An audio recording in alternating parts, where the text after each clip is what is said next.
As a beginner, நீங்கள் video editing கற்றுக்க போகிறீங்கன்னா DaVinci Resolve is one of the best software that you can try out. So இப்போ இந்த வீடியோவில் DaVinci Resolve எப்படி இன்ஸ்டால் பண்ணுறதுன்னு பார்த்துடலாம். ஸோ அதுக்கு நான் ஜஸ்ட் கூகுளில் போயிட்டு DaVinci Resolveன்னு சர்ச் பண்ணுறேன்.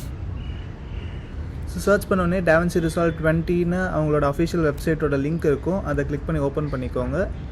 இதில் ஃபஸ்ட்டு நம்ம கண்ட்ரியை மாற்றிக்கலாம். அண்ட் கீழே வந்தீங்கன்னா 2 வெர்ஷன்ஸ் இருக்கும். ஒன்று பெய்டு வெர்ஷன், ஒன்று free version.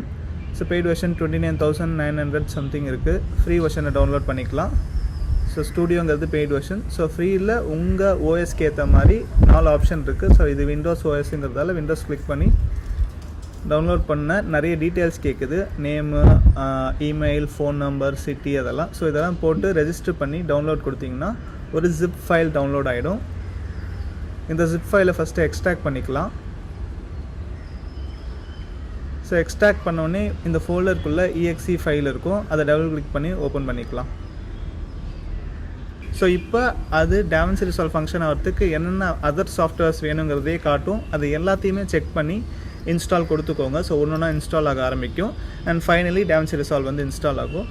So finally next கொடுத்து டேர்ம்ஸ் அண்ட் கண்டிஷன்ஸ் அக்ரி பண்ண சொல்லுவாங்க. அதை அக்ரி பண்ணிவிட்டு நெக்ஸ்ட்டு கொடுத்து DaVinci Resolve எங்கே இன்ஸ்டால் பண்ணோன்னு கேட்குது. அது டிஃபால்ட் லொக்கேஷனாக இருந்தால் ஓகே தான். ஸோ இன்ஸ்டால் கொடுத்துடலாம். ஸோ அவ்வளோதான். ஒரு ஃபியூ மினிட்ஸில் இந்த சாஃப்ட்வேர் வந்து இன்ஸ்டால் ஆகிடும். நீங்கள் யூஸ் பண்ணிக்கலாம். ஸோ இப்போ இன்ஸ்டால் ஆயிருச்சு. ஃபினிஷ் கொடுத்துடலாம்.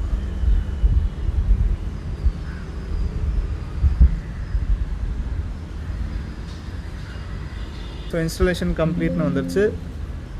சாஃப்ட்வேரோட ஐகான் டெஸ்க்டாப்பில் இருக்குது. டபுள் கிளிக் பண்ணி ஓப்பன் பண்ணிடலாம். DaVinci Resolve 20 ஓப்பன் ஆகுது. ஸோ ஃபர்ஸ்ட் இப்படி தான் இருக்கும் விண்டோ. அன்டைட்டில்டு ப்ராஜெக்ட்னு இருக்குது. அதை டபுள் கிளிக் பண்ணிங்கன்னா உங்கள் ப்ராஜெக்ட் ஒரு நேம் கொடுத்துட்டு எந்த லொக்கேஷனில் அதை வந்து சேவ் பண்ணணுங்கிறத நீங்கள் டிசைட் பண்ணிக்கலாம். ஸோ என்னோடய ப்ராஜெக்ட்ஸ் எல்லாத்தையும் வேறு ஒரு ஸ்பெசிஃபிக் லொக்கேஷனில் சேவ் பண்ணணும்னு நினைக்கிறேன். அதனால் அதை ஜஸ்ட் மாற்றிட்டு ஒரு ஃபோல்டர் நேம் செலக்ட் பண்ணிக்கிறேன். ஸோ கொடுத்துட்டு create கொடுத்துட்டா your first DaVinci Resolve project is opening right now.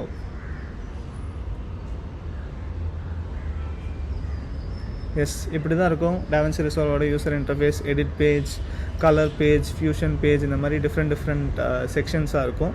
So இன்னும் டீப்பாக அப்கமிங் வீடியோஸில் தெரிஞ்சுக்கலாம். ஸோ சேனலுக்கு புதுசாக இருந்தீங்கன்னா சப்ஸ்கிரைப் பண்ணி ட்ரைபில் சேர்ந்துக்கோங்க. அடுத்த வீடியோவில் பார்க்கலாம். until then, bye.